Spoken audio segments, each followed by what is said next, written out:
would you say your attitudes were about the war before going to Vietnam? Oh, I was very supportive of the war. In fact, I went over the first time, by assignment. I was at March Air Force Base, and they needed an airman, intelligence officer who would be able to annotate photographs for bombing missions. When jets, when they go over bombing missions, they don't just, drop bombs here or there. They have photographs in their cockpit, with the buildings annotated and where the, anti-aircraft, guns might be in service of the air missiles. And so they would have a photograph in their cockpit that usually no more than 24 hours old. And in my first job in Vietnam, we'd be there getting the photographs and annotating them and being prepared for the Air Force officers and their strikes in North Vietnam. Then I came back after 3 months, back to March Air Force Base, and then they sent me over to Bangor, Maine to be a bomber intelligence officer up there. A very, very boring job. So the first thing I did was volunteer to go back to Vietnam because it's like there's a war going on. If you're in the military, get there. Remember, I'm not an infantryman. I'm not being shot at. I'm an Air Force intelligence officer. So I did some pulling some strings of persuasion, letter writing. So I was sent back to Vietnam, and they stationed me again in Saigon. But then I again politics a bit and got myself down to the Mekong Delta, where I was the base intelligence officer. But I was very supportive of the war during the war, and very supportive of the war for the most part after the war, and which is what got me involved in politics. Was the war in Vietnam. Okay, thank you very much. What year did you go to Vietnam, by the way? The first time was 1965. It was August of '65, up to my 25th birthday, and there was only about 35,000 GIs in Vietnam at that time. In fact, I remember how surprised I was. We landed at Tan Son Nhut Air Force. We went up, and the sergeant says, "Okay, go get a taxi, go downtown, and get yourself a hotel." And sure enough, we went down and we got a flew back of a hotel called the Saigon Inn or something. But eventually, I ended up staying up at a hotel downtown Saigon that was run by a Chinese man and run by a bunch of Chinese teenagers. Had a sign outside, "No Vietnamese allowed," and actually had somewhat of an enjoyable time. I mean, we were able to be with the economy. I understood the seriousness of the war, don't get me wrong. And I did not take that lightly, but I lived on the economy. We had some great French food and what have you. And then the second time I told you that I came back at the following year, and that was down in the Mekong Delta. The city, the capital was called Canton. The air base that I was Binh Thuy. There was also a Green Beret air base, and there was a Navy air base in close proximity.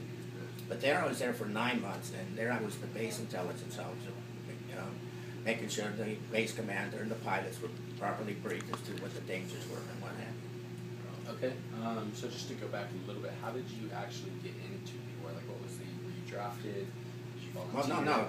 You got to remember, back then, the Army was the only service that drafted. Okay, so. And if you got drafted, you only had to spend 2 years. If you volunteered, you had to spend 4 years.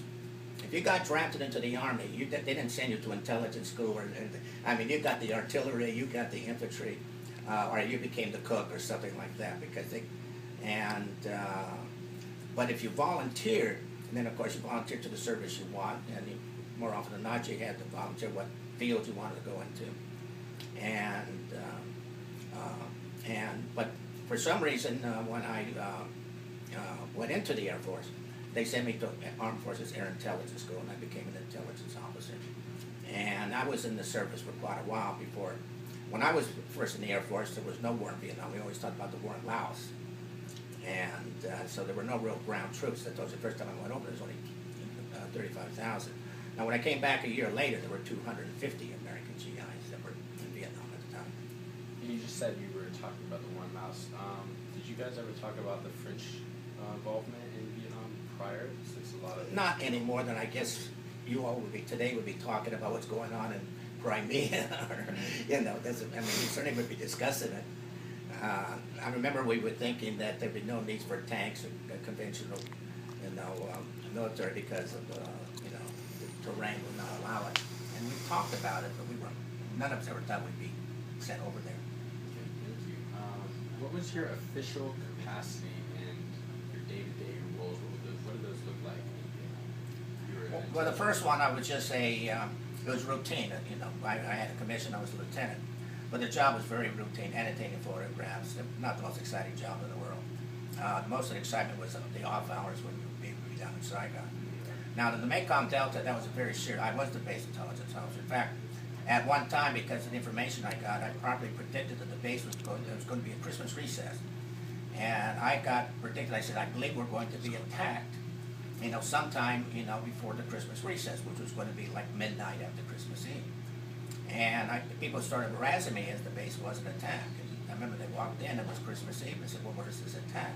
Well, it was right at midnight, the base was attacked, but the pilots were quite prepared because I briefed them on that, and they were really in action, and very little damage was done on that attack.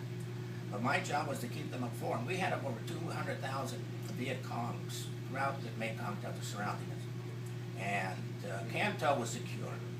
Again, in Vietnam it was very interesting. Unlike the Iraqi war, where everybody was scared then to go outside their compound, I had no trouble walking around Can Tho. I had no trouble walking around Saigon.